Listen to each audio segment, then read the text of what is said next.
Кылымдап өлчө жетпеген кыргыз пейили кепкенин, күтүүсүз келген мейманды жакын же алыс дешпеген.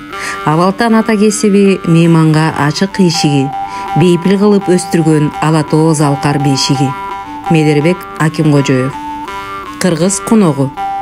Конок белгилүү бир иш-чараларды, салттарды белгилеп коюуга, байланыштарды үзбөөгө жана чыңдоого, таанышын, достошун, кудалашын жана башка жек жаат болгондо эшиктер көрүп, даам сызуу менен бирге эс алып көңүл ачып кетүүгө чакырылган адам жана адамдардын тобу.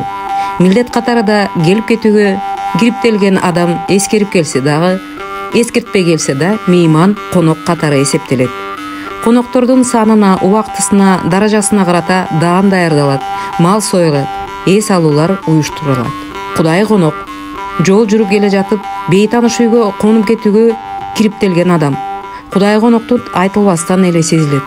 Үй ээси жакындап келгенде аны алдын тосуп чыгып, учурашып, атынын чылбырын тизгинин менен суулуктай кармап, сол колтугунан сүйөп жерге түшүрөт. Аты мамага байланат. Үйгө кирүүчүлөр жакындаганда үй ээси тараптын бирөө жарымы боз үйдүн эшигин ачып, жабуусун да алысы менен сүйөп ачып турат. Үйгө кирет. Дасторкон жыйылып, даам сызышат. Үй ээси кайдан, каяка, эмне максат менен баратканын же кайтып келатканын такмазалап сураштырбайт. Аны мейман өзү кептин ара чоролорунда кыябын келтирип туюнтат же түз айтат. Үй ээси учурдагы мүмкүнчүлүгүнө жараша чакырылган коноктун кем кылбай тосот. Меймандоо келген аралыгынан, узактырып келишинен, жакындыгынан, катыштыгынан, сакалдуулуктан, кызматы өтүшкөнүнөн, кыскасы кадыр баркына, ар кандай шарттарга карата түрдүү деңгээлге ээ болгону менен эки жагына тең ниет, пейил жана анын адеби ызааты бир. Меймандоо кубанычына, милдетине алыс жакта жүрүп көпкө көрүнбөй калуу, башына түшкөн ааламаттын аман эсен калуу же кутулуп келүү, катуу оорунан сакайып кетүү жана башка кырдаалдар да көмөгүн бербей койбойт. Үй ээси кандай мейман болсо да андан эч аянбайт. Ага коноктун баары бир, канча бут кирсе ошончо кут кирет.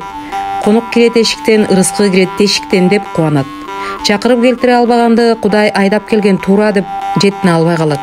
Меймандоо бир беттей тамак аш менен гана сыйлоо эмес, ага көңүл ачуунун көптөгөн түрлөрү да кирет. Ар кандай окуялардан, санжыра тарыхтан көп сөз алуу, ырдоо, чордоо, күү чертүү, дастан, манас айтуу, мүмкүнчүлүгү болсо чөйрөсүндөгү белгилүү инсандарга жолуктуруу, тарыхый жерлерди көргөзүү, ар кандай оюн зокторду уюштуруу жана башка менен коштолот.